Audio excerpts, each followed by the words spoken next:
অনেক দিন পর মাটির পাতিলে রান্না করলাম। আসসালামু আলাইকুম, সবাই কেমন আছেন? যে যেখান থেকে ভিডিওটি দেখছেন সবার জন্য রইল অনেক দোয়া ও শুভকামনা। একটি পাত্রে আমি আলু আর মুরগির মাংস ধুয়ে নিয়েছিলাম, সেটা নিয়েছি। তার মধ্যে দিলাম আদা রসুন পেস্ট, হলুদ গুঁড়া, মরিচ গুঁড়া, ধনিয়া গুঁড়া এবং কালা ভুনার যে মশলা আছে সেটা গুঁড়া। তার মধ্যে দিয়ে দিলাম এলাচ, দারচিনি, তেজপাতা এবং স্বাদ মতো লবণ। একটা টমেটোকে আমি ব্লেন্ড করে নিয়েছিলাম, আইস করা ছিল টমেটোটি। সেগুলো সব একসাথে মিশিয়ে আমি ভালো করে মেখে নিচ্ছি।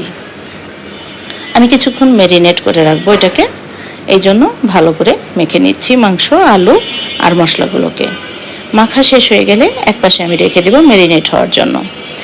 এবং অপর দিকে আমি মাটির পাতিল নিয়ে নিয়েছি, সেই কাঙ্ক্ষিত মাটির পাতিল। এটার মধ্যে আমি দিয়ে দিলাম সামান্য তেল এবং পেঁয়াজ।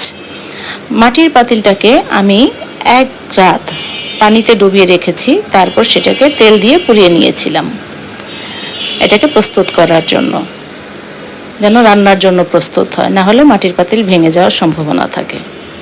আপনারা ভিডিওতে দেখতে পাচ্ছেন পেঁয়াজটা যখন একটু লাল হয়ে আসলো, আমি একদম বাদামি রং করিনি, হালকা একটু মজে আসলে তার মধ্যে আমি সেই ম্যারিনেট করা মাংসগুলোকে ঢেলে দিয়েছি। ঢেলে আমি ভালো করে কষাবো। ফার্মের মুরগি তো একটু না কষালে এটা খাওয়া যাবে না। যেহেতু আমি ফার্মের মুরগিটা ভেজে খাই না, তাই আমি ভালো করে কষিয়ে নিই। যদি ভেজে খেতাম তাহলে এত কষানোর প্রয়োজন হতো না। তো আমি ভালো করে এটাকে কষাবো। আমার এক পর্যায়ে যে মনে হয়েছিল যে কয়টা রসুন দেই, তাই আমি কয়টা রসুন দিলাম, আস্ত রসুন। আস্ত রসুনটা মাংসের তরকারি, শুটকি, গরুর মাংস ভুনা, চই গোস, এই ধরনের তরকারিতে অনেক ভালো যায়। এই জন্য আমি কতগুলো রসুন দিয়ে দিলাম। রসুন দিয়ে আর একটু কষালাম মাংসটাকে। তারপর আমি দিয়ে দেব পরিমাণ মতো পানি, কারণ আমি একটু ঝোল রান্না করব, আলু মাংসের ঝোল। পরিমাণ মতো পানি দিয়ে এটাকে আবার ঢেকে দিব সেদ্ধ হওয়া পর্যন্ত এবং তরকারিটা প্রস্তুত হওয়া পর্যন্ত। দেখেন আমার তরকারি অলমোস্ট রেডি।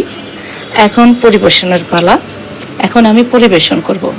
আমি মাটির জিনিসপত্র, মাটির পাত্র খুব বেশি পছন্দ করি। আমি স্বাচ্ছন্দ্য বোধ করি মাটির পাত্র ব্যবহার করতে।